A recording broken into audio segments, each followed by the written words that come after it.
యేసు ప్రభు ఏం చేసిందంటే నిత్యుడకు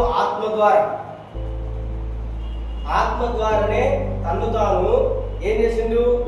దేవునికి నిర్దోషిగా, దోషము లేనటువంటి రక్తము, ఏ పాపము, ఏ కల్మషము, ఏ దోషము లేనటువంటి ఆ యొక్క రక్తముతోటి ఏం చేసిండు? దేవునికి ఆయనను అర్పణగా అర్పించిండు.